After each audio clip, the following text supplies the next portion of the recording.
Hello everyone, আজকে আমি তোমাদেরকে এই পুরনো শাড়ি এবং বস্তা দিয়ে একটা সুন্দর পাপোশ বানিয়ে দেখাবো। তাই যাদের বাড়িতে এরকম বস্তা এবং পুরনো কাপড় পরে রয়েছে তারা ফেলে না দিয়ে এরকম কিন্তু একটা সুন্দর পাপোশ বানিয়ে ফেলতে পারবে। তাই ভিডিওটা স্কিপ না করে পুরোটা দেখো এবং তোমরাও বাড়িতে বানিয়ে ফেলো। তো দেখো, সবার আগে আমি একটা বস্তাকে কেটে নিয়েছি, ঠিক আছে। লম্বাতে নিয়েছি 16 ইঞ্চি এবং চওড়াতে নিয়েছি এখানে 10 ইঞ্চির মতো। ঠিক আছে, তোমরা তোমাদের ইচ্ছে মতো এইটা কিন্তু করে নেবে, কারণ তোমরা কত বড় পাপোশ চাইছো সেটা ডিপেন্ড করছে তোমাদের ওপর। ঠিক আছে, আমি খুব একটা বড় পাপোশ এখানে বানাবো না, সেই জন্য আমি এই সাইজটা নিয়েছি। এরপর দেখো, যেহেতু বস্তা কাটার পরে এটা যেহেতু সুতলি দড়ি দিয়ে তৈরি করা হয়, সেই জন্য দড়িগুলো কিন্তু মানে ক্রমশ খুলে যাচ্ছিল। তাই সবার আগে তোমরা চেষ্টা করবে চারিপাশটা পট্টি লাগিয়ে নিতে। পট্টিটা আমি যেভাবে লাগাচ্ছি তোমরাও কিন্তু সেভাবেই সেলাইটা করে নিও। ঠিক আছে, দেখো আমার কিন্তু এখানে পট্টি লাগানো কমপ্লিট এবং পট্টিটা আমি যেভাবে লাগিয়েছি এখানে সামনে এবং পেছন দুই দিক থেকেই কিন্তু দেখতে খুব সুন্দর লাগছে। এরপর দেখো, তোমরা যদি নর্মাল মানে পাপোশ বানাতে চাও এভাবেই রেখে দিতে পারো, এটাও কিন্তু খুব খারাপ লাগছে না পট্টিটা লাগিয়ে ফেলার পর। তো যাই হোক, আমি এখানে একটু ডিজাইন করব, তাও আবার এই বস্তাগুলো দিয়ে।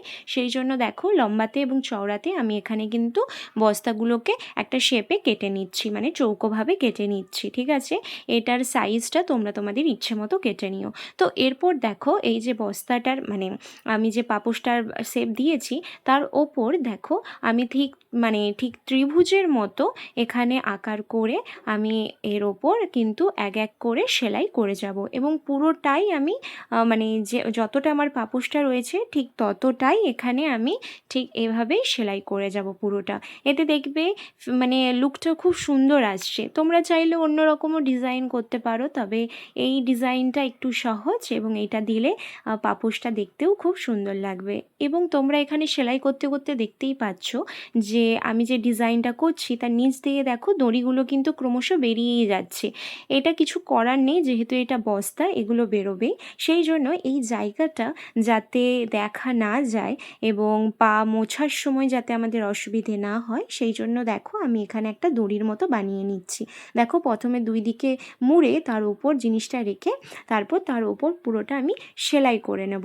এই সেলাইটা করে নিলে দেখবে খুব সহজে একটা পট্টির মতো এটা হয়ে যাচ্ছে এবং ওই যে আমি ডিজাইনটা করেছি তার চারিদিকে এইটা বসিয়ে আমি কিন্তু সেলাই করে নেব। ঠিক আছে, তবে সেলাইটা চেষ্টা করবে এই যে আমি সাইডে সেলাইটা করছি এখানে সুতোটা দেখা যাচ্ছে ওই অংশটা একদম নিচের দিকে রেখে তার ওপর দিয়ে দুই দিকে তোমরা সেলাই করবে। মানে ব্যাপারটা বুঝতে পারছো? তোমরা ভিডিওটা দেখলে বুঝতে পারবে যে দেখো ঠিক এভাবে আমি নিচের দিকে সেলাইটা নিচের দিকে রেখে দিয়েছি এবং রেখে তার ওপর দেখো দু সাইডে আমি কিন্তু সেলাই করে করে যাব। তাহলে আমি যে দড়িটাকে সেলাই করছে যেই সুতোটা দিয়ে সেটা কিন্তু দেখা যাচ্ছে না।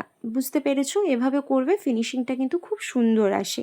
ঠিক আছে, তো দেখো এটা পুরোটাই কিন্তু একদম ওই ঠিক ডিজাইনের ওপর দিয়ে ভালো করে সেলাই করে যাবে, যাতে ওই যে সুতোগুলো দেখা যাচ্ছে মানে ওই যে বস্তার যে সুতোগুলো বারবার বেরিয়ে আসছে দড়িগুলো, ওইগুলো যাতে দেখা না যায় সেইভাবেই কিন্তু তোমরা এখানে এই পট্টিটা এর ওপর দিয়ে কিন্তু খুব সুন্দর করে একদম লাগিয়ে নেবে। তো এতে দেখো আমি যে এই মানে পট্টিটাও লাগিয়েছি এখানে, এতেও কিন্তু বস্তাটার মানে এত সুন্দর লুক এসেছে এই পাপোশটার, তোমরা সেটা দেখতেই পাচ্ছ। তোমরা কিন্তু এরকমভাবেও রেখে দিতে পারো জিনিসটা, কোনো সমস্যা নেই।